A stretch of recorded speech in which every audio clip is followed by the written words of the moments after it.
Oh. You and you. Go, go! Chick food. We're gonna starve, Sarge! Boys, it's summertime. Go! Hungry for some green versus tan? Fight this new Army Men Sarge's Heroes 2. Fire in the hole! Fighting in new worlds from PlayStation 2, PlayStation Game Console, Nintendo 64, and Game Boy Color. Rated everyone through teen. I've always been a leg man. Army Men Sarge's Heroes 2. Real combat, plastic man. Good to go.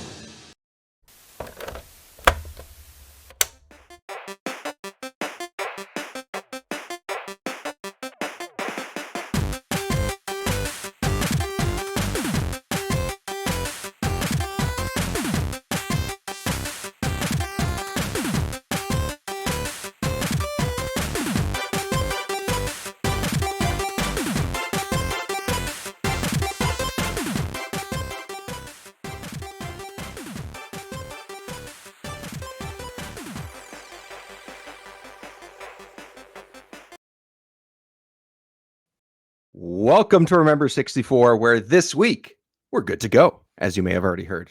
Hello, everyone, and welcome to the show. Welcome if you are here for the first time, and hello again if you are a returning listener or viewer. Here on Remember 64, we play and discuss the good, the bad, the ugly, and everything in between for the Nintendo 64's library. My name is David Petrangelo, and I am the true Victor Frankenstein. I shall bring you back and your friends with a bubbly drink found in your average fridge or possibly a vending machine. That's it. That's pretty much my plan, everyone. Jiggy, look back. Hello, what's your plan? Just to get plastered. and there's the name for it. There it is. Get plastered, everyone. Get plastered. First of all, you got to hear us talk about some Army Men on the 3DO experience, because we have done that in the recent weeks. If you haven't heard our guest spot on the 3DO experience with Bill and Thrack, check that out. That was fun. We played the first one. This time we're playing Army Men Sarge's Heroes 2. Bill, Thrack, welcome back to Remember 64. Hi, hello, hi. Hello. We talked at length about this franchise a little bit. The craziness that is 3DO in general as far as Sarge's Heroes and Army Men goes, but I'm sure we'll touch on that a little bit here and there. But I guess either one of you guys can kind of start, but you've played, if anyone hasn't heard yet, you guys have played a decent amount of the Army Men games so far. Yes. How's it been going? And I guess to kick things off a little bit, is this one of the good ones? You start, Bill. You start. Well, there's not a lot of good ones, so it's not hard to be one of the good ones. There's the truth comes out. There it is. There's like 4 that are considered good, debatably, depending on who you ask. I'd say this is one of the better ones. Okay, that's the easiest way to put it. Put it on the box. It's a series that prides itself on quantity over quality, because it's crazy to think how many games there are in the series, but yet they happened in such a short span of time. Like the year this Sarge's Heroes came out in like 2002, we probably had like 5 or 6 other Army Men games at the exact same time. We had actually looked this up. In the previous episode, we had said there was 5 games released in 99 that year when Sarge's Heroes 1 came out. There was also 5 that came out in 2000, because this game came out the following year. Oh my gosh. Yeah, it's ridiculous. It's something that you look at it and you just think, how in the hell did they pull this off? Right. Like I genuinely don't understand. But I've been ranking the Army Men games personally as we've been going, because I just want to keep track. And I gotta say, Sarge's Heroes 2 is at currently the second best one we've played. Very nice. It's no RTS. RTS is going to be hard to top because it was actually made by a good studio. It was made by a developer that knows how to make games. Yes. Yeah. Good old Pandemic Studios. We miss them. I miss Mercenaries. Oh yeah. I miss Mercenaries all the time. Such a great game. Oh my god. Yes. Yeah. So Sarge's Heroes 2. Yeah. Coming off of Sarge's Heroes 1, I was like, man, I really hope this is better. And I guess the short of it is better. But by how much? I think we'll figure that out as we go. Sure. Yeah. Part of the process is actually trying to narrow it down, right? Figure why or if maybe not. Okay, so we'll dig into that a bit. Now, before we get into Sarge's Heroes 2, I want to make sure that we did like a pretty great sort of like news segment on your show. As of recording, it was last week. So what number is that episode? I don't even know, so people can find it. It was episode 117. Sorry, put you on the spot, but it's 117. Good Yeah, number. there you go. Nice. It's a good number. Yeah, it feels good, right? It feels like a good number to be a part of. Over 2 fucking years, and we're not close to done. Yeah, that's great. Lots of 3DO awesomeness, guys. Come on. I think it'll be fun when we near the end, when we have to start scraping the bottom of the barrel. That's gonna be the fun ones. See, what scares me is I have to actually figure out which podcast I'm talking about half the time because I'm sitting here thinking like, it is. It's the one that's over 100. Oh wait, they're all over 100 now. Crap. Oh wait a second. Yeah. The one that has some form of direction. Congrats on that, then. There you go. I mean, all over 100. I mean, that's pretty great. There you go. I realized like yesterday I've recorded over 400 episodes just between all 3 shows. Amazing. Bill the Master. There we go. The reason why I bring up a new segment on your show, which is something that you guys do every time, is that this week that we're recording this, or potentially the week that you hear this when this comes out, which is a few days later after our recording, people will have their hands on the analog 3D. Mm-hmm. And I just thought we could it'd be like a little opportunity to kind of talk about it a bit because it is very much directly N64 related. I know, Jiggy, you have yours either on the way or potentially before we hit record. It could be at your doorstep at the moment. Oh, I wish. No, I wish. It's on the way. I haven't really received a notification that it shipped other than the general notification that everything is shipping. Right. You know, late November, 1st, whatever. Oh, okay. I was like, okay. Cool. It'll get there when it gets there, kind of thing. Yeah. Yeah. Part of it is who cares? Yeah, what's another couple days. They keep delaying everything, so yeah. I'm just happy there's a light at the end of the tunnel. Allegedly, I haven't gotten it yet. Yeah, or so they say. Yeah. I want to talk about it a little bit because it's sort of there were like review copies, I guess, that went out, and people are sort of talking about some of the fine details of what's been good, what's not, what's expected, what wasn't expected, and sort of some of the differences and stuff. But before I say some of those details, the message that I got from Jiggy 2-ish days ago, or was it yesterday? The first thing he writes, before there's any link or anything other, although it was a few messages together, but it read at 11:57 a.m. Analog 3D is not for you, man.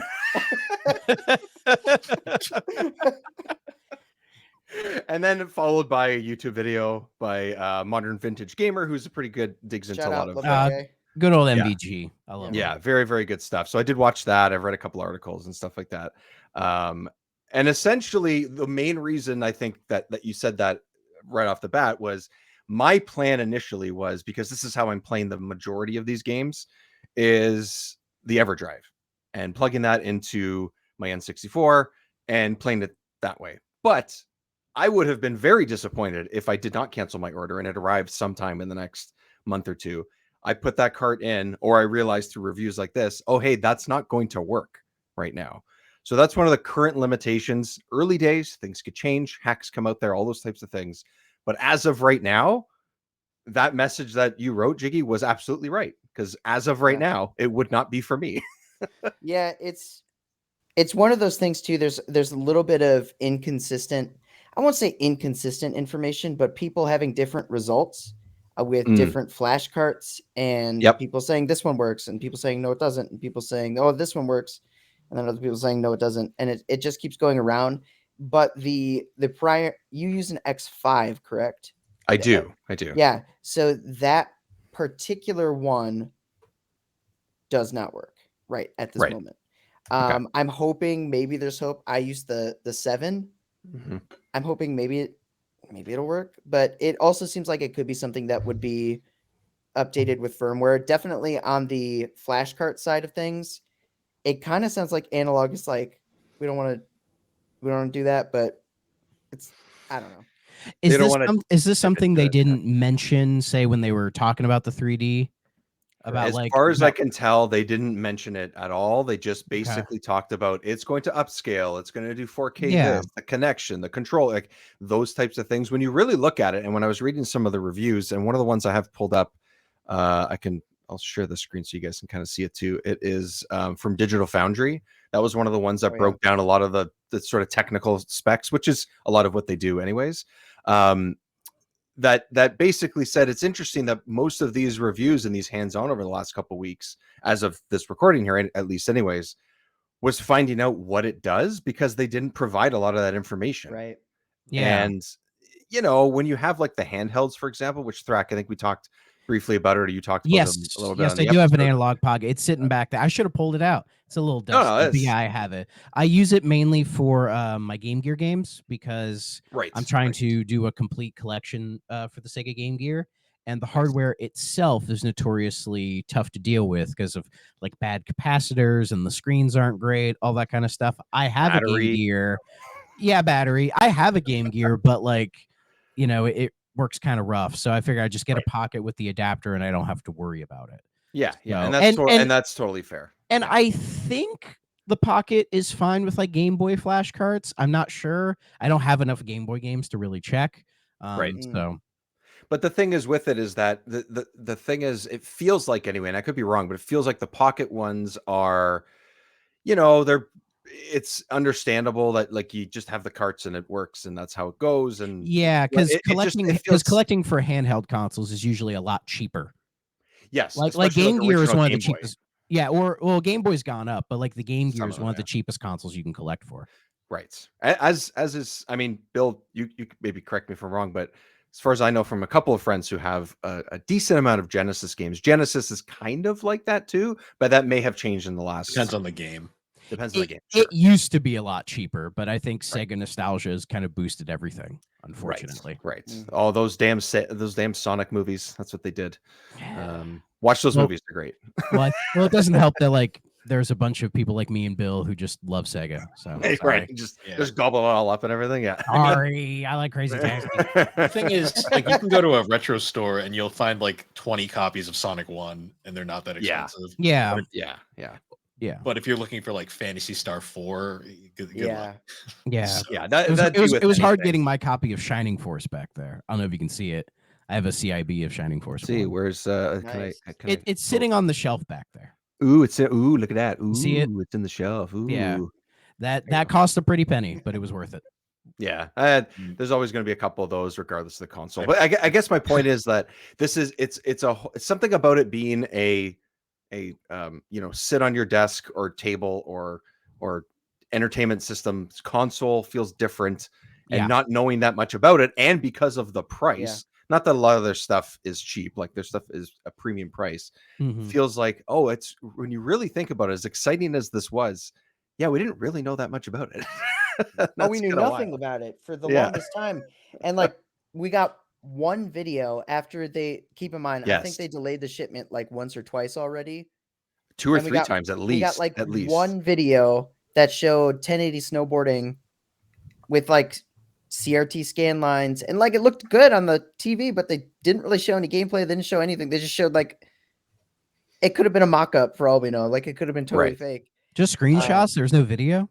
Well, there was a video, but it was just like the intro of 1080 snowboarding playing.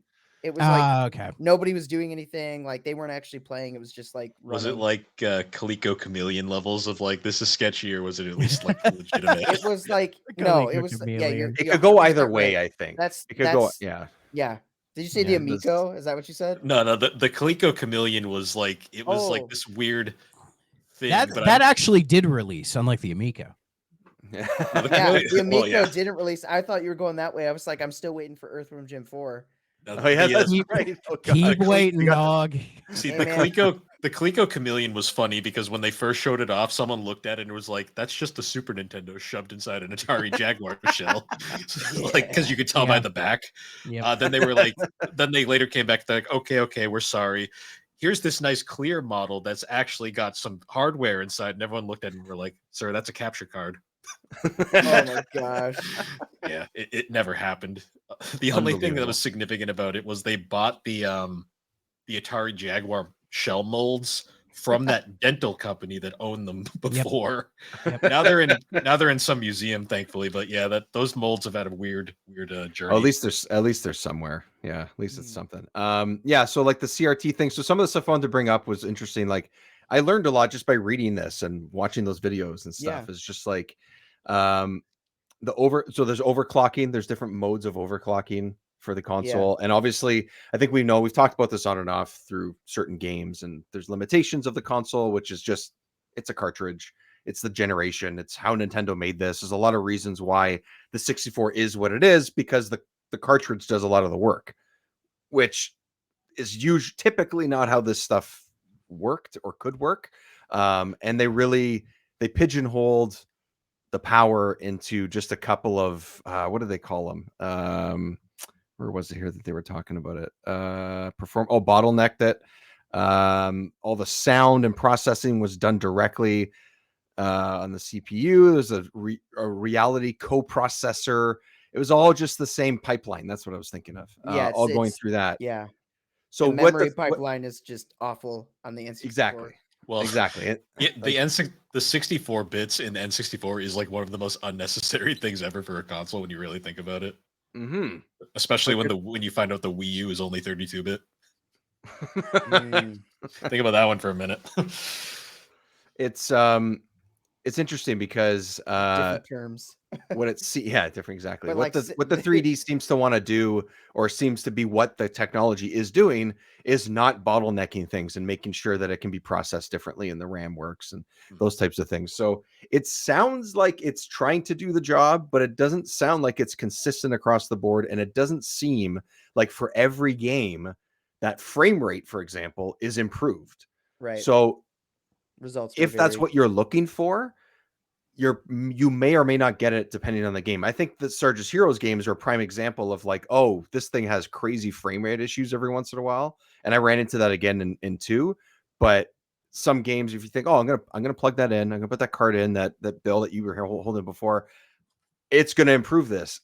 I don't know about that game in particular, about Sarge's Hero 2 in particular, but it may not do anything, and it might just fancy up the graphics a little bit. And like, I think it's safe to say that they probably focused in on popular games. I was going to say that. Yes. Because GoldenEye was confirmed, Perfect Dark was confirmed. Perfect Dark has something here. Yeah. Like Mario 64, Ocarina of Time, Banjo, like, those games are going to be fine. Yeah. So they said that they actually mentioned the rare games specifically because of the way that they were made. They could actually focus on their games specifically a little bit more, just because of the way that the memory's read or the way that they're constructed, whatever it is. So that's good. And this is like a screen that Digital Foundry put up of Perfect Dark. So on the left, I think it's left for you guys too. On the left is an actual like a mod on PC for Perfect Dark to up the frame rate and make it run a little bit smoother and stuff. And on the right is what the 3D did, and it's much more consistent at 30 frames, and everything is running a little smoother and stuff like that. So it works depending on the game. And like Thrak, like you guys just said, maybe a little bit more for games like this and that were more popular and are more likely to be played, I guess, at least right now. Yeah. Like, I'd be curious to the Aki wrestling games, how they would run on that thing. Oh yeah. And wrestling games typically run into a decent amount of slowdown. Yeah. I'm curious, and those are like my favorite N64 games are the ones Aki made. So I'd be curious about a game like Rocket Robot on wheels with like its really weird physics engine, how that would work. Right. I think Resident Evil 2 would be an interesting one. See how that runs. Oh, Resident Evil 2 can't confirm, has a lot of issues. Well, that game is like wizardry to begin with. Yeah, I was gonna say, because it was so tough to get on there in the first place. Modern Vintage Gamer actually highlighted that game in particular, and there's a scene where like the audio was like desyncing from the video. Oh, and it was. I did see that. Yeah, that's bad. right. Although, yeah, I can't confirm this, but it sounds like there's probably going to be firmware updates and things will probably get smoothed out quite a bit. It sounds like a lot of this comes down to just the N64 being such a weird, funky beast in general. Yeah. Like emulating it just like the simple emulation, it took a long time for it to really It's not get easy. to where it is It's now. still not No, great, it's a lot better than it used to be. Yeah. But it still does run into its issues as well. And that's, I think, probably a much easier process to figure out than doing this hardware thing. I do have one question about this thing. Does it have its own proprietary controller, or do you have to use like an old school it does controller? But it's separate. Yeah. You have to. Oh, it doesn't come with it? No. But no, it's an extra $80 or whatever it is. $80. I didn't get it. They're highlighting using the 8-bit dough, or is it 8-bit dough brand? It's an 8-bit dough one. Yeah, that's what it is. Dough? Okay. Yeah. Well, you know it'll be can use good. any N64 like whatever, naturally, but it has ports. So yeah, it's just weird that they wouldn't give you like, here's the new controller, give it a try. You know, the wireless Switch one. I don't know if anybody's confirmed it. Like, I think it has Bluetooth. I think it does, but I haven't seen anyone say that the NSO controllers work. But everyone also jumps to the 8-bit dough because they're trying to sell it. Yeah, but also that's the one that that's the only one that they've confirmed that actually works. So people have tried Xbox controllers, for example, and it doesn't work, and that's just Bluetooth. I bet you could get a That's Bluetooth weird. N64 adapter and use the NSO. I feel like the NSO N64 controller is the one you'd want to use. Yeah, because if you can, like it's the freshest one. Yeah, for sure. So it's interesting. There's stuff to sort of iron out, I guess. No internal upscaling, which was a big deal, but I honestly think it looks pretty good with the filters and everything you can kind of push out.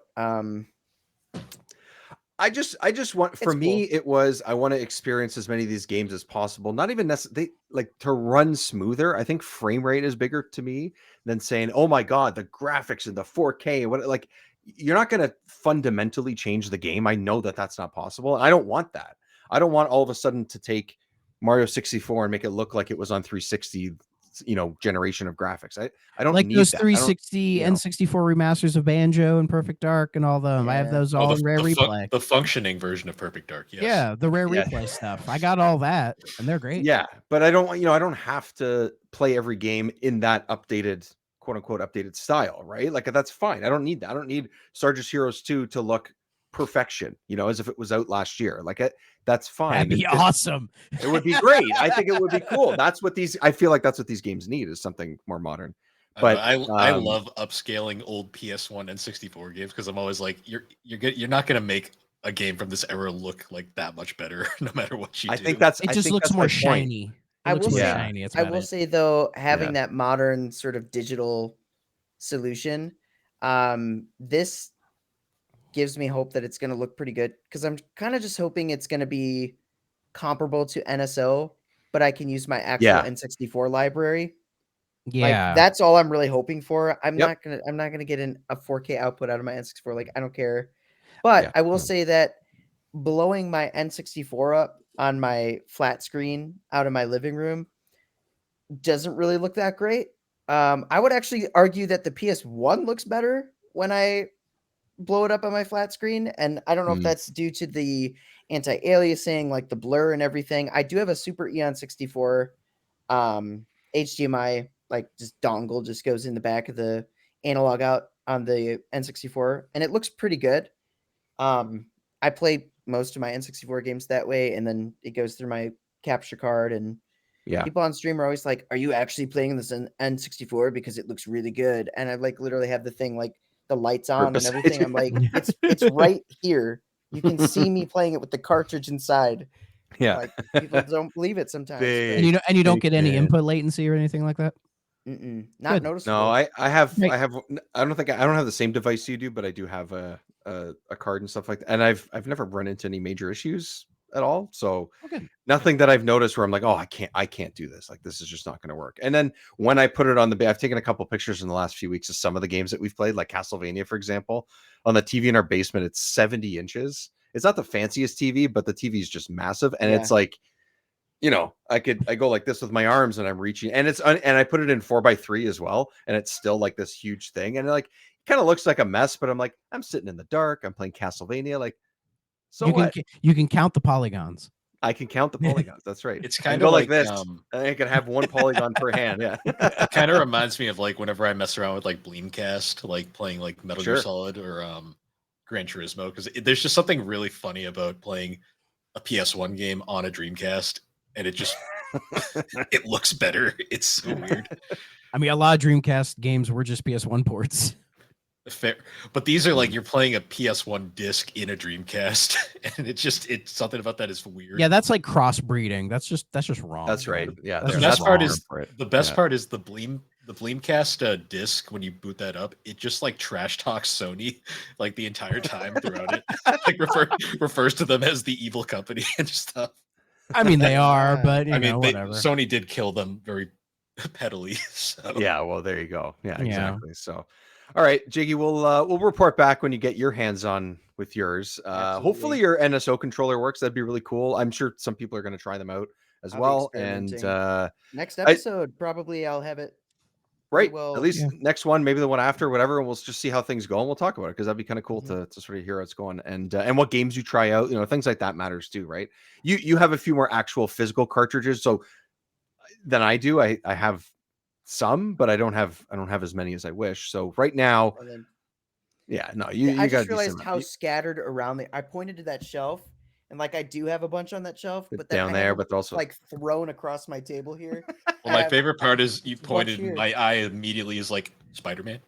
Yeah, Spider-Man. I noticed that too. Yeah, so, it feels like this like analog 3D thing. It's more meant for like enthusiasts who have all their physical games and want like a fresh piece of hardware to play it to like match their TV or entertainment setup or whatever. That feels like what it's meant for. But like, if you want to like play these games like with improved resolution and frame rate and all that good shit, I think the obvious answer is just go emulate it, bro. Just go get Project 64, figure out how to work it, and that'd probably be an easier solution. But Threk, I love plugging it in and then taking out, blowing into it, plugging it back in, blowing into it, plugging it back in. See, every time I put an N64 cart into the console, it never felt like it was sitting all the way. No, because it's so loose. It's so loose. I know, because I was so used to the Genesis where that thing locks in the fucking place and doesn't move. So when I got to this, I'm like, oh, does it? I don't know. It never felt right. I mean, I was an SNES kid and whatever, but like all my friends that had an NES, talk about a cartridge that barely finds its way into the console.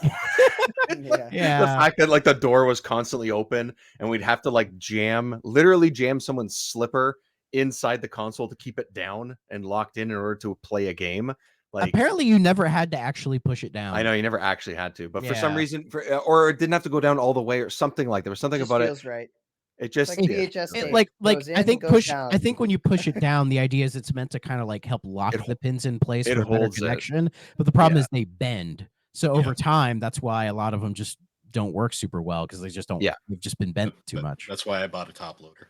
I was gonna say they have the top loader. It also looks cool. Like why not? But it doesn't have AV. You have to mod it. You have to mod it or find like a rare version Nintendo did official modding back. Yeah, there is a really rare. There are rare ones that do have because it originally came out with just RC. I believe the Japanese version it was called the Famicom AV in Japan. Like it was made for that. Oh, is that why it's called AV? Is because it has the AV in it? Oh, yeah. Okay. In the Japanese version, in the Western version, it didn't because I guess AV wasn't common yet. But a lot of people called and complained, and they said, "Oh, send them to us. We'll mod it to give you AV." Hell yeah. And they did. And there are a few of those floating out around there, probably for like $5 million. Yeah. Something stupid. I just love the select 3 people that did it. Like it's just. Yeah, exactly. I just love the Super Nintendo with its eject button. I think Classic Gamer referred to it as a toaster. Like he's like, this thing is like a toaster. Just pops up. Yeah, it looks kind of like a toaster with a couple purple buttons. When I had my Super Nintendo, I always tried to mash the eject button as hard as I could to see how far the game could fly out. Nerd actually have a proper like Super Nintendo toaster? Like it looked. He had the NES toaster. He had he had the Nin toaster, and that was made by a different guy who like made it as like a weird modding project, like separate. And then they found him. He made a different one just for them. And actually, there's a video. I think his YouTube channel. It's still up. I think it's called like Vomit Saw. And he has a whole instructional video on how to make the Nin toaster. And the one he made is the one he gave to the nerd. See, I always remember Sega was like ridiculous with their cartridges because like Sega, you always had to like really like get that thing out of there. Oh yeah. But it felt more stable in there, Yeah, Man, look at that thing. I know. That this broken Like thing. compared to this, that thing looks like so space age. Yeah, it does. Yeah. Also, fun fact: this copy of Ken Saden is actually a baseball game because I got bamboozled at a flea market. It's a little dusty, Dude, sorry. no. It's a little dusty, but yeah. Bamboozled. Yeah, they said it was Ken Saden. I plugged it into some baseball game. I was like, God. I was like, okay. Damn it. It wasn't even a good baseball game. Yeah. Probably not. There's so a mad. few. There's a I few. was so mad. I put it away in storage, and now it just lives in this broken one in the background. It's still serving a purpose, though. It's serving a purpose. Yeah, it's for an example of how strong the cartridge holds into the That's right. console. That's right. There you go. It's his immediate show and tell. Yes. That's right. There you go. It's Yeah. live there until I find a broken 3DO that I can stick in the background. So There you go. Just wait Okay, for let's the analog 3DO. there we that would let's do that. Okay, let's talk 3DO-ish, sort of. 3DO made these Army Men games, or at least a good chunk of them. Sarge's Heroes 2 is one of those. Bill, let's start with you. We played the first. We all thought it was okay, which was basically the rating that we gave on your show. Any changes with 2? Anything in particular that you're like, actually, this is a hell yeah, as opposed to an okay? It's better. So I will say right off the bat, I played both of these full playthroughs. That's right. So 64 and PS2, if people aren't watching, he's got the 64 cartridge and the PS2 disc as well. So the 64 game controls about the same. It might be a little better. This I think controls are a tiny bit different. Like the buttons themselves are a little bit different. A couple different, but the layout's that different. First thing I did was I went in and remapped all the buttons to be exactly the same as the first game. It's like I'm not relearning this. The buttons were different, but the analog stick felt a little it mostly the same, I'd say, compared to the first game. Yeah. This game, on the other hand, I actually think they redesigned the controls, and this actually felt, I'm not going to say good, but I didn't have a problem controlling this game, the PS2 version. It felt like a game.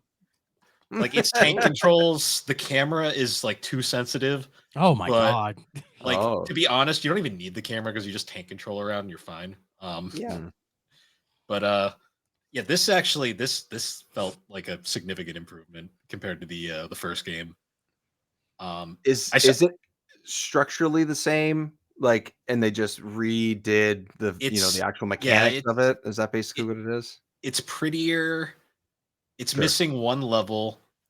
The music is it's interesting. The music is better, but it's not the same as the PS1 version. Like the PS1 version has different tracks in certain places for some reason. But other than that, like about the same. The cutscenes they're more compressed in N64, but they're about the same regardless. So I believe this is considered the definitive version, even though I think this got higher reviews. 64 one got higher reviews. Interesting. Yeah, I think. I guess maybe at the time it was. I mean, it's a couple years before, 2 years before, I think, the PS2 one. So, PS2 is I think 2002. Oh, actually, no, the N64 got the worst reviews. Never mind. So the N64 version was the first one to come out on September 27th, 2000. The PS2 version came out March 22nd, 2001. 2001. There it is. Yeah. Thrak, what about you? You played the PS2 one, I think, right? Yes. I have played the N64 version, but a very long time ago. That copy is long gone.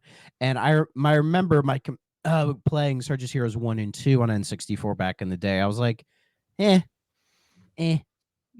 too crazy.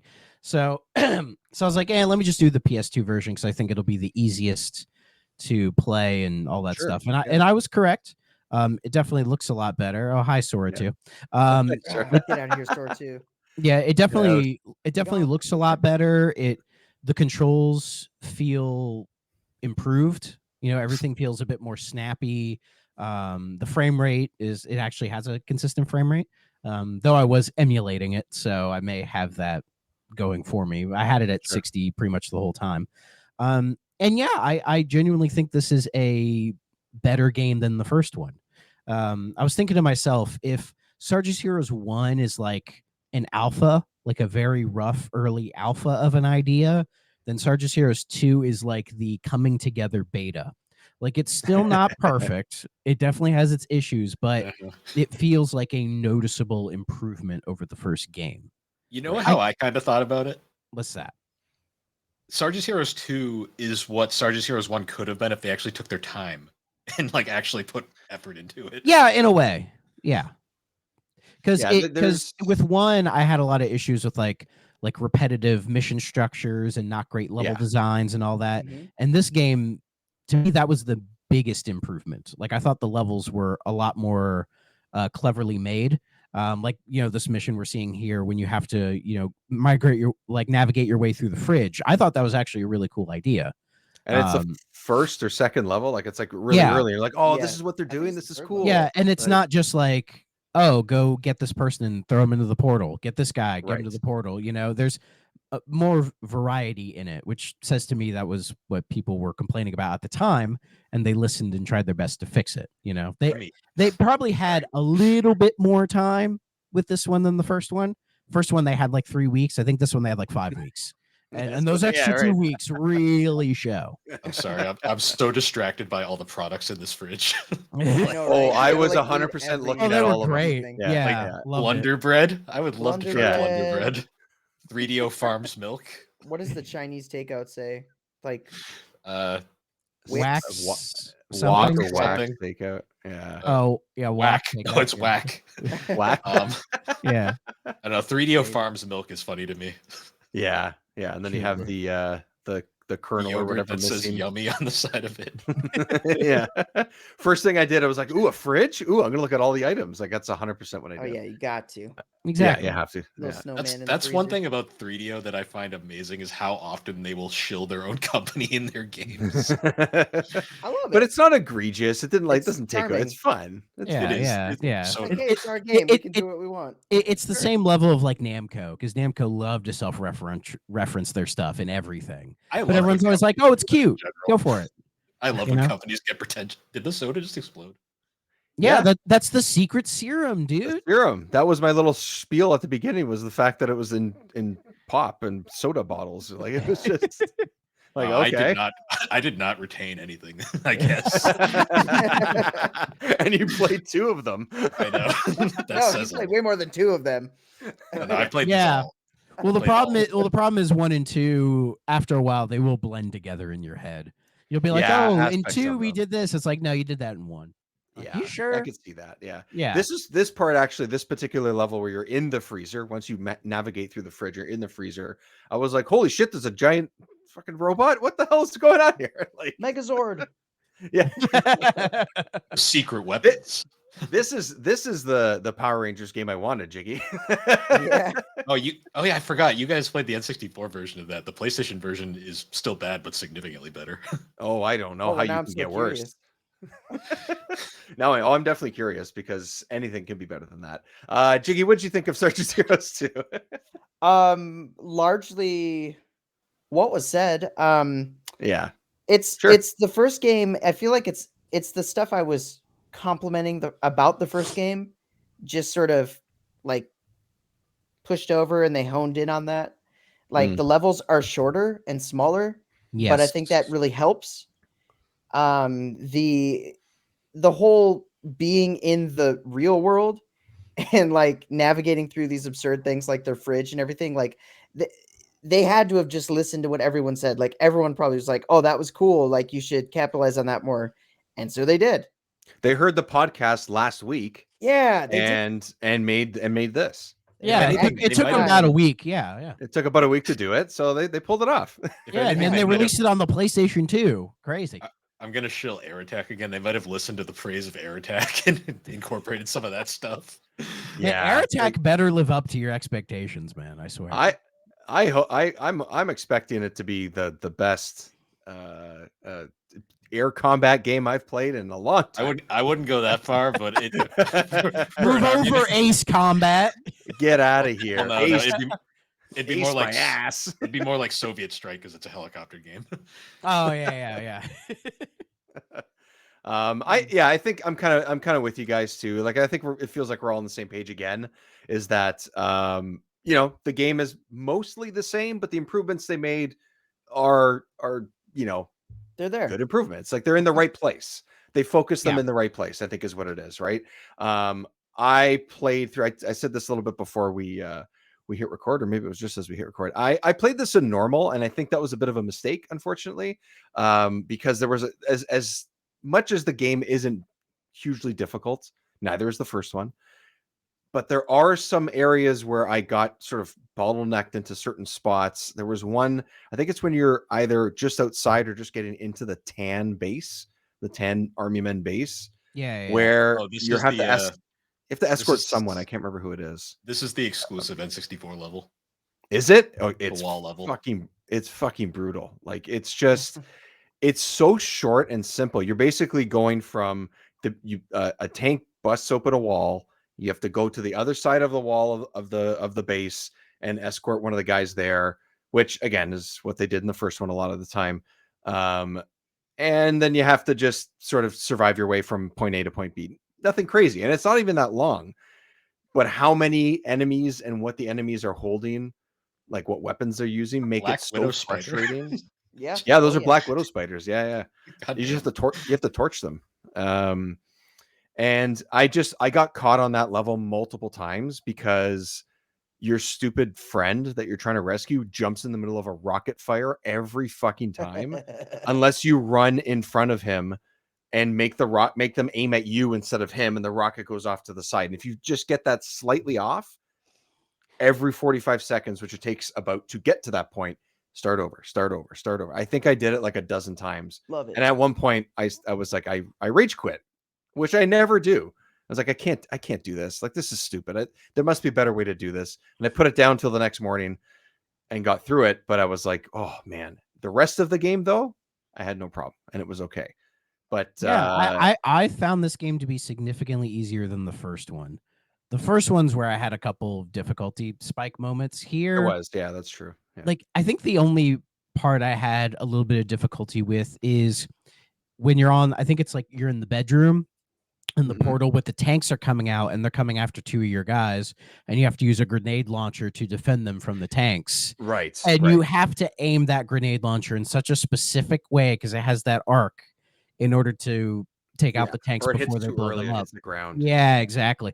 I think that was like the one real difficult spot for me. That makes sense though. Actually, I picked up on that too. I felt the same thing. I noticed that running gun isn't nearly as effective in this game as opposed to the first one. Oh, that's a good point. Yeah. I think that was I think that was intentional as well, because I think in the first game everyone just did that. So it feels like they made it harder here so that they'd want you to actually stop and aim and all that. I think it's more too the game actually has somewhat competently programmed AI. It's a smarter game. There's a couple points where you'll see an enemy come out, like one of the army men, more than anything than some spider or creature or something. And sometimes they're out there, they take a couple shots and they move to the next section. Like I noticed that a couple times too. They're just programmed to do that, but you're like, oh, there's an enemy, and then they sort of run off to the side. And when you go around the corner, they're waiting for you with a couple other guys. And in the first one, that didn't really happen. It's like, okay, they're there, or they spawn out of nowhere, which I notice happens a little bit less in this one.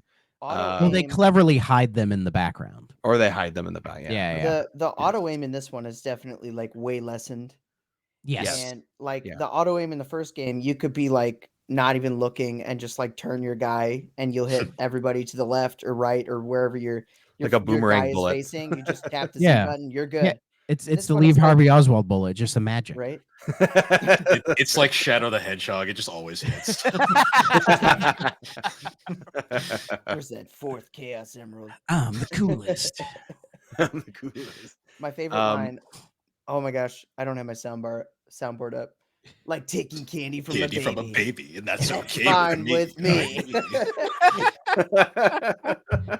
Oh god! I don't know, the best line in that game is when he karate chops Eggman to death in one of the endings. I can like see the animation in my head. I've seen it before. I've never played it, but I've seen it before. He's like, I am Shadow Android, creation of Dr. Eggman. This is who I am. Yeah. Every ending, just rinse and repeat. Okay, so I don't know if I cared about the story so much in this one. I kind of liked the last one because like the first one because not that it's a massive issue or anything like that really.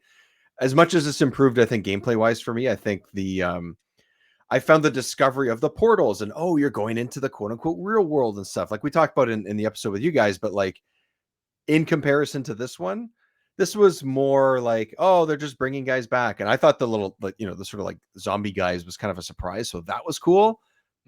But otherwise the structure and whatever of the first one, as simple as it was, maybe I'm just too simple-minded, but so I kind of liked it a little bit better in the first one. I have to bring this up. This plot is very amusing. Like there is some pretty funny moments throughout this game. Yeah. But this game's plot is so repetitive at times. Like Vicky gets captured like 4 times. I swear to God. Oh my gosh, she gets captured like 4 times in the first hour. It's straight up a Mario game. Like she gets kidnapped by Plastro. He wants to marry her. I'm like, it's just Bowser and Peach. It's like, Mario Odyssey. Kind of. I will say though, there was a great line where after that wedding thing, where the blue girl, I'm forgetting her name right now. Bridget Blue. Bridget Blue. No, Blue. Yeah. She's flying. She's the Rosalina. Yeah. That's right. She's flying off. I love that he has a photo of his daughter in the back there, and it's the most like it's still there from the first one. Like it's still there. It is the hide the pain Harold face back there. But I find there's a great cutscene where after Bridget betrays you for like the 5th time, it happens a lot. She's flying off in a helicopter with General Plastro, and Sarge goes, "Oh, there goes your fiance," and then she goes, "Yeah, well, there's your girlfriend up there as well." I just found that cutscene really funny because there's a scene earlier on where like when Bridget switches over to the green side for like the first time, Sarge is like, "Oh my God, boobs!" And if you look in the back. Immediately smitten. But if you look in the background, you can see Vicky over his shoulder, and she's got the biggest stink eye going on, and it's the funniest thing. It's not long after this this sort of a castle thing. One of the differences too, even though I don't think it doesn't actually functionally do anything. You're also playing as Vicky a lot more. In the first one, or you sort of the expectation is, you're just playing as Sarge. In this, it's kind of like 50-50, I would say, or 60-40. I think it's exactly the same. Just the she doesn't play any different or anything. Yeah, I think it's all the running animation is identical. Like it's the funniest thing. They just basically took the sleeves and midsection off his suit and gave him a ponytail. Yeah, that's basically what it is. Yeah. Hair. I think this level was what surprised me the most because I didn't know really anything about this game. Just like with the first one when I went into it. And I was like, this is weird. It's sort of like a horror setting with the castle and whatever. I feel like, I didn't expect this to be this. Like it felt like it kind of came out of nowhere this stage. And then there's zombie army men. And I'm like, hell yeah. This is great. And it is one of the better levels in the game, I think. Yeah, I thought it was kind of cool. It didn't feel too repetitive. You go inside. Is it this one or now am I mixing up with the first one? We were inside the castle as well. You do go in the castle. Yeah. So because Vicky gets trapped in the castle, and then you swap the Sarge and have to go save her. Yeah. Like the 5th time that happens throughout the game. At this point, the 5th time this level. Yeah. This. I don't know. The zombies don't do much. But at least it's a cool idea. They're a different kind of enemy, and that's nice. Yeah, they're kind of bullet sponges. Cool to see the different colored pieces come together. Yeah. I feel like if this was the first game where they made it in 2 weeks instead of 4, they would just be all one color. It would just be tan or just be blue or something. And then this, the arm is different, the leg is a little different. I was like, this is cool. Somebody skipped their lunch break for that. So Blue first made their first appearance in Air Attack, but they were they weren't super developed yet character wise. This is the first game to really give the Blue faction their something, basically. Mm-hmm. Their mascot, they're Bridget. Yeah. They're Vicky. Well, they're big boobed plastic lady. We'll get to it at the end, but there is a sequel bait at the end of this game. Is there? Oh, I blew right past that. I didn't even realize. Oh, there's a bit of a tease for a game that we talked a lot about in the last episode. Oh, is there really? Oh, I didn't know that. I don't know why I missed that. My God, I was not paying attention. I was like, oh, this game's over. Oh, geez, I didn't know that. Yeah. Any particular standout? Like, is anything? I don't know. Does anything feel different to you guys? Is anything acting like level wise? I know you guys said level structure and stuff, but I think for the most part, it's kind of the same. I think it's cool. I think it's cool that they leaned in more to the real world stuff. I think that really helps. Yeah. I really like the fridge. I thought that was neat. The fridge. It's a great way to start it. It's a great way to start things off, right? To just be like, oh, this is what we're doing. And what was it? Oh, the one thing I realized about that level was in order to get to the freezer, you just have to touch the thermostat. That's it. You don't like climb up anything or whatever. It's like, oh, just touch the thermostat. That'll zip you up to the freezer. Because that's how that works. That's real life. Yeah. That's right. The real world. Yeah. I will say, oh, go on. I was going to say control wise, to me, it felt a lot better. Now, granted, I was playing the PS2 version, so it's, going to feel better in general, but, and also the PS2 version, I don't know if the N64 one has, the PS2 version has a 180-degree turn.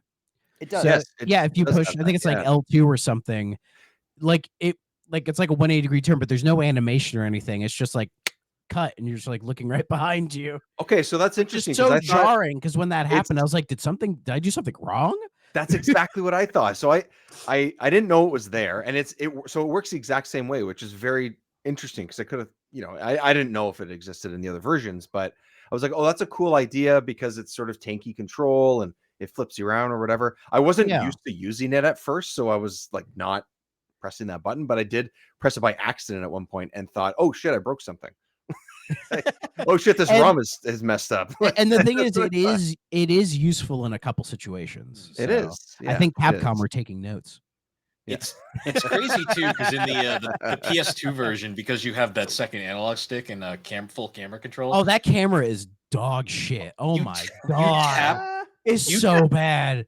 You tap that thing lightly, and it just like 360s on you. It's like really, like it is so sensitive. It's like if you're playing an FPS and you turn the sensitivity all the way up. Yeah, you flick the thing and you just spin around like a dancer. I'm like, nope. I never touched it again. The only good thing about it is if you click the right stick, it centers the camera.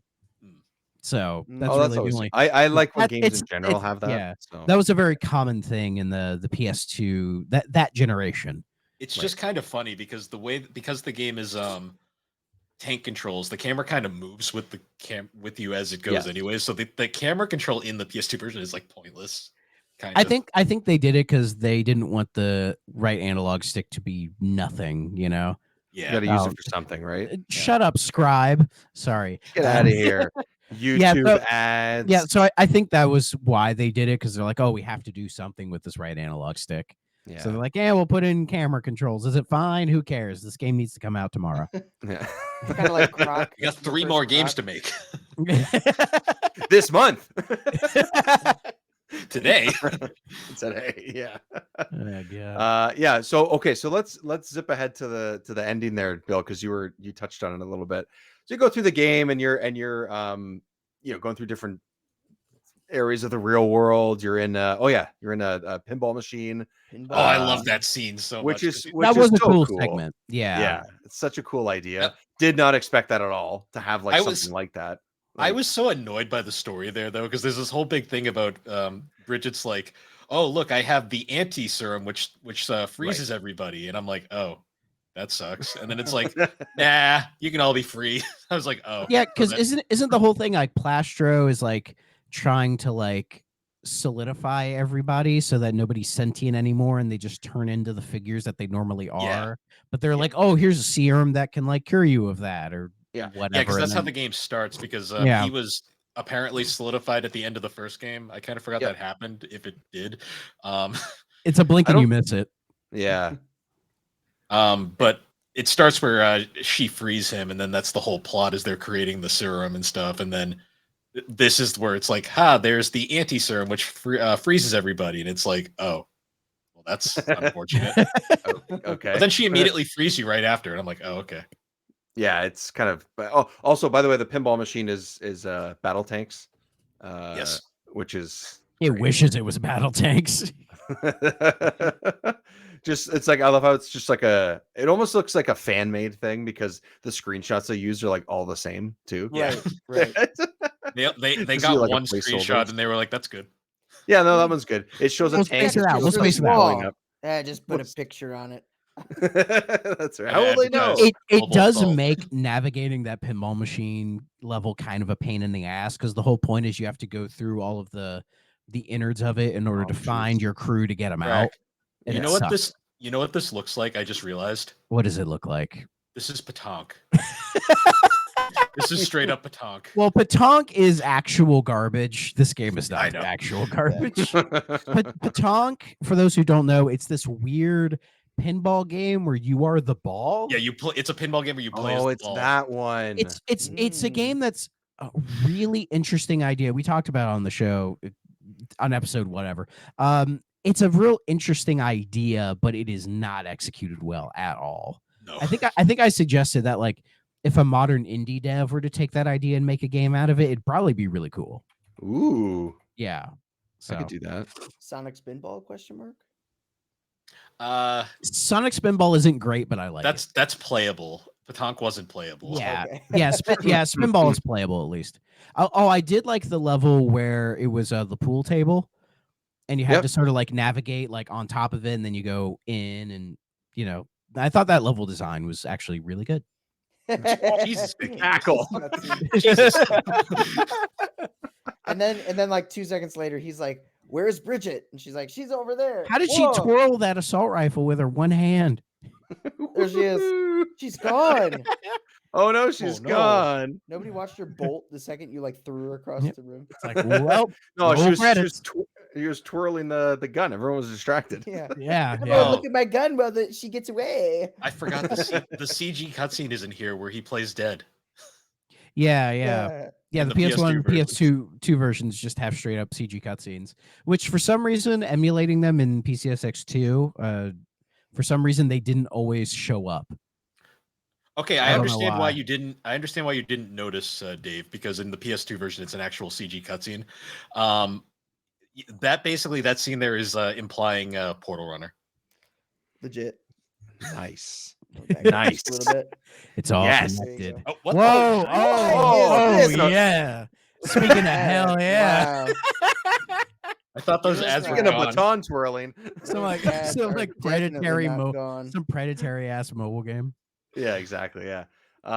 So it cues up Portal Runner. Okay, so if anyone didn't listen yet or hasn't heard, we talked and got overly excited probably for Portal Runner, which is an offshoot game that for me personally, had seen but had no idea it was anywhere in any way associated with Army Men games. Yeah, most people don't know that. Yeah, most people There's no don't. 'Cause it reason for doesn't- that. Yeah, there's lots of reasons for it. Yeah. And I guess there's a tease in the PS2 version for that, like when it ends. Well, that tease at the end of this game was also for it, but it's much more clear in the PS2 version because it's a full CG cutscene. Yeah, which I noticed when I was looking up, sort of trying to find like commercials and stuff like that for this, or ads or anything like that. There's a couple of ads for this game in particular that are a full CG, like minute-long commercials, and it feels like there actually could be a cutscene from like the beginning of the game, for example. I don't know if they're for sure.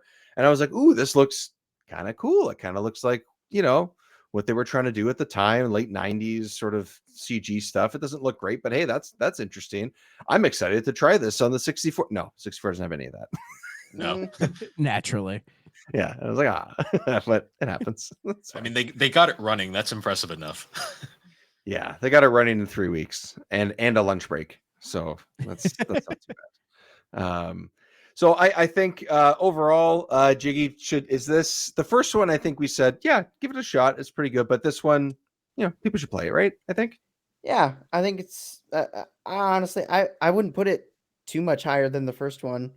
Like we keep saying it's better, but like the first one, if I gave it like a 3.5 out of 5, I would give this one a 3.7 out of 5. Like it's a little better, but it's marginally better. Yeah, it's like the core gameplay for me is like so similar. It could be DLC. I mean, it's like DLC. They're in 2000. They're one game.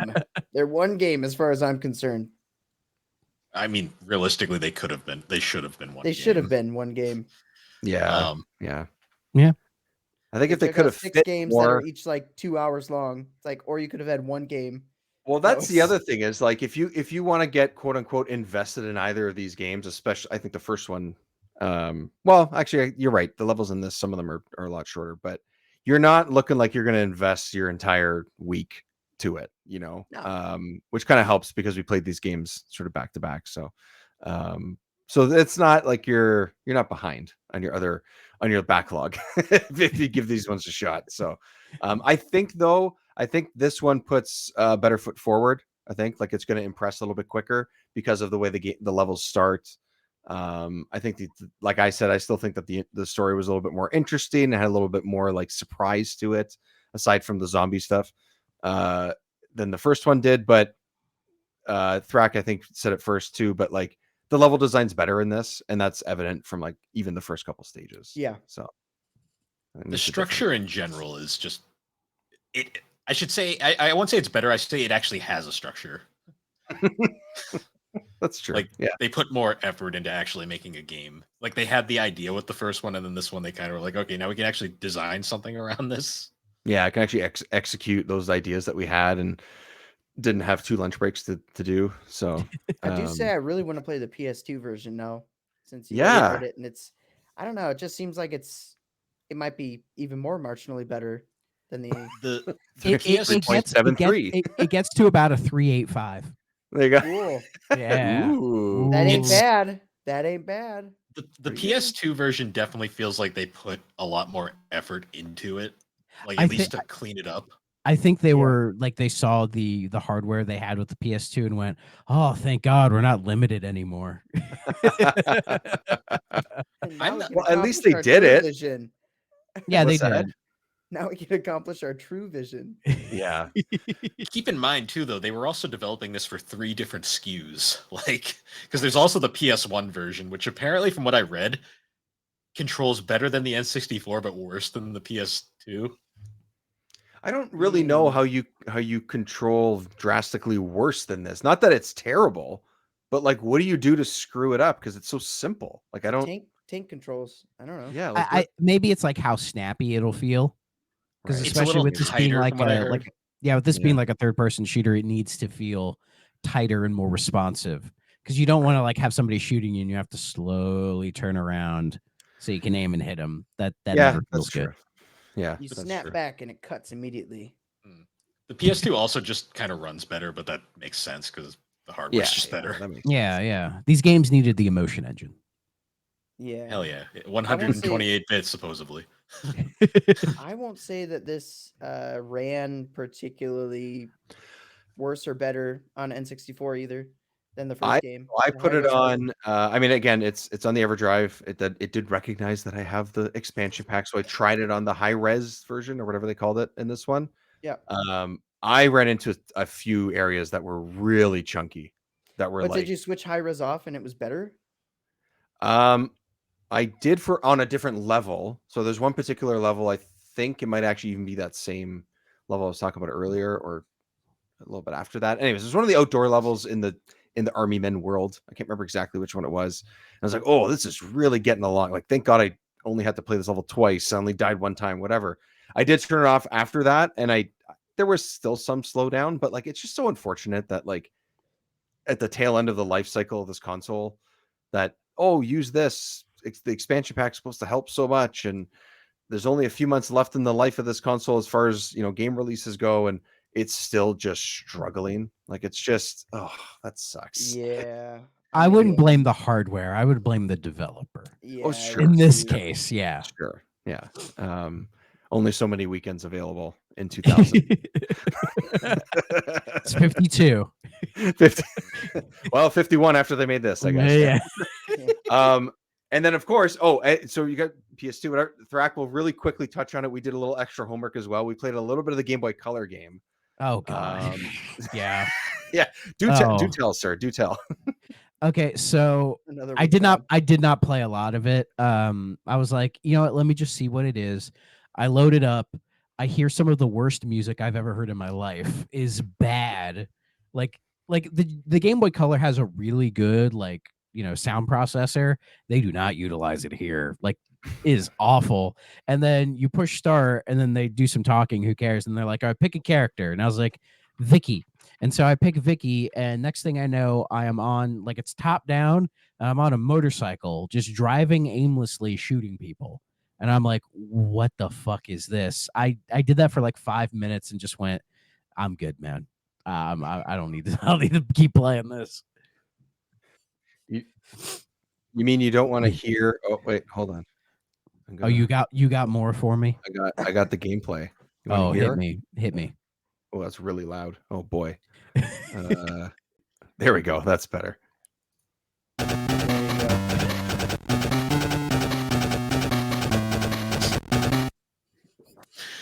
Well, bad. They had bass and drums. Yeah, that's pretty much What is it. wrong with Sarge's face? What is going on there? Oh God, what is this? Helicopter. Can't you tell? This is an air jack.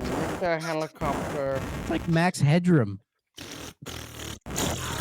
Where's This the is little like RC Pro-Am if it was bad. Yeah, that's what I was doing. I was like on this motorcycle, and I'm like, oh, and it does not control well at all. It doesn't. It's so inconsistent. It's crazy. Was that a and there's no effect? there's no sound unless you're shooting during the actual, like, the sound's on. It's not muted right now. The game is on. Nothing's happening. We're live. There you go. There's some parts. Gosh.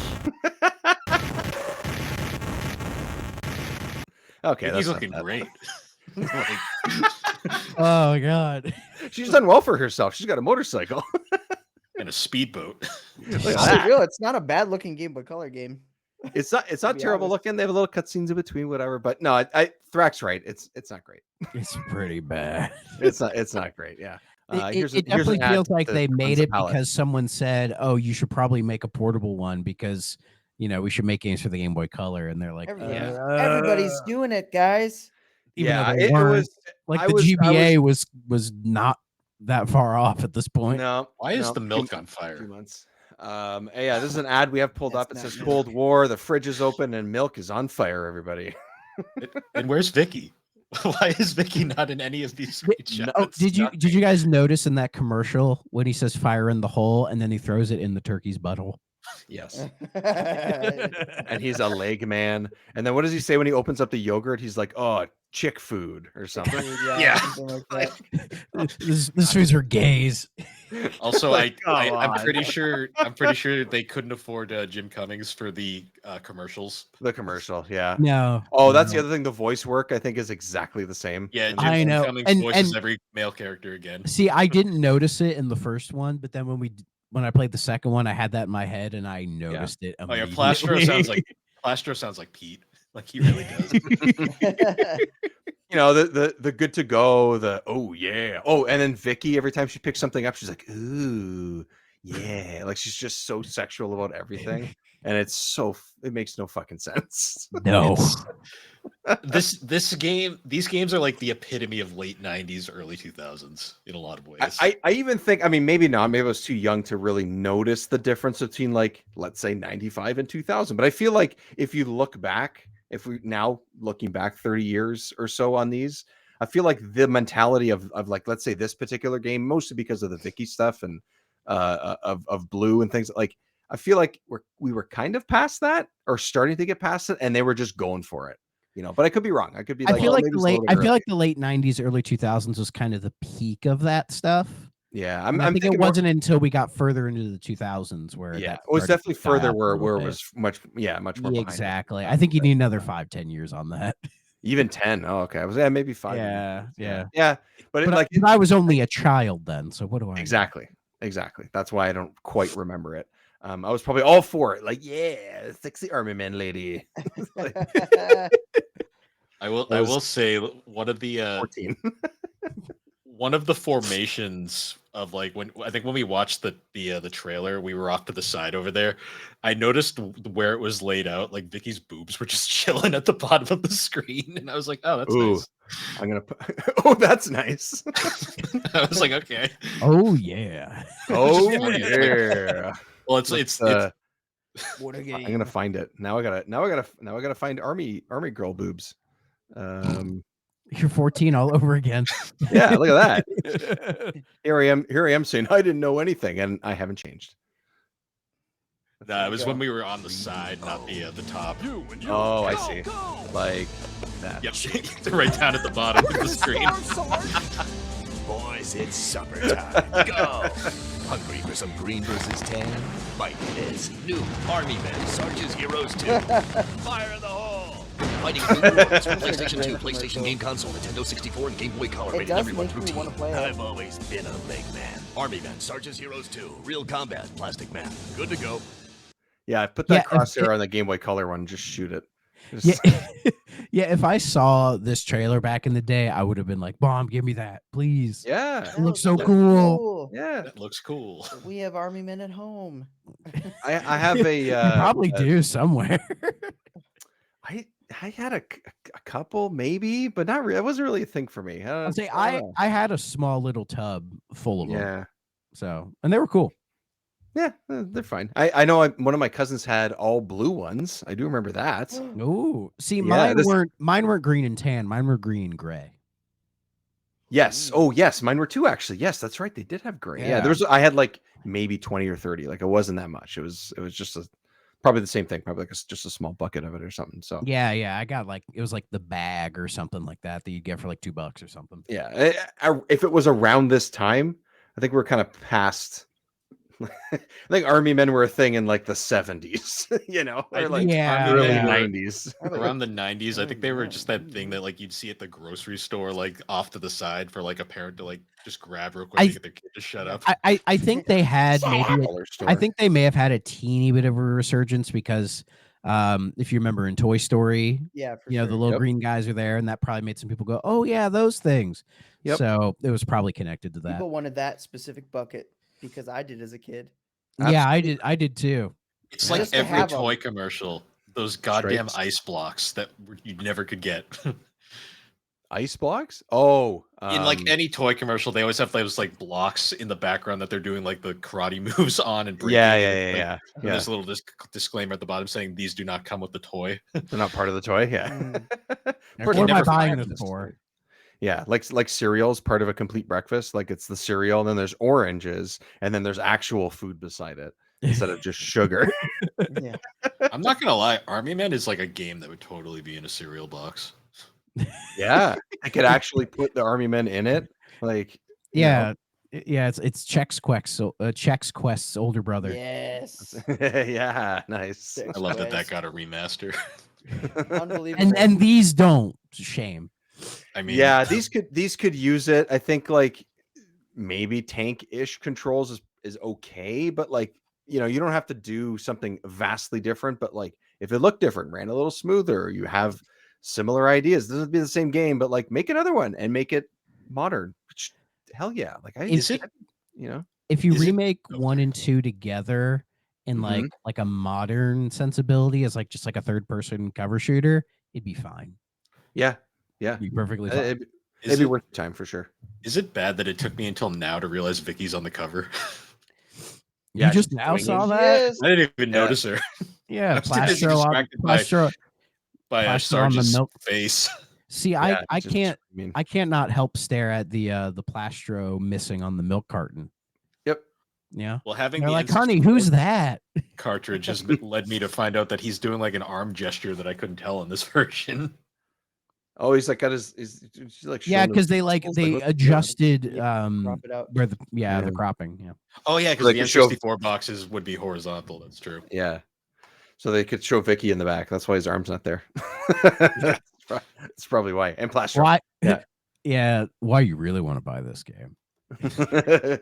Trying to get that Tomb Raider crowd. Because it's the prequel to Portal Runner. That's why. Yeah. Yes, the best game ever made. I do love on the back that Bridget's like overshadowed by Plastro and his massive beer gut. Yeah. Yeah. It's like that's for the ladies back there. Yeah. Right there. Yeah. You gotta have it somewhere. He's like Dr. Robotnik, and then she's like Shigo. Yeah. He is kind of a Robotnik kind of look, mentality, all those things. Very, very similar. Yeah, he's a giant talking egg. Yeah. I forgot how much of a comedy villain he was. Like, he's not very threatening. No. It's just sort of a punchline kind of thing used as, or an excuse to have enemies. That's pretty much it. You know, especially in the first one. All right, boys. Army Men, Sarge's Heroes 2 and 1. So if you want to hear us talk about 1 and more 3DO experiences, where you'll find that. Sarge's Heroes 2, we just chatted about here. Check out both games. Give them both a shot. You'll probably get something out of either of them.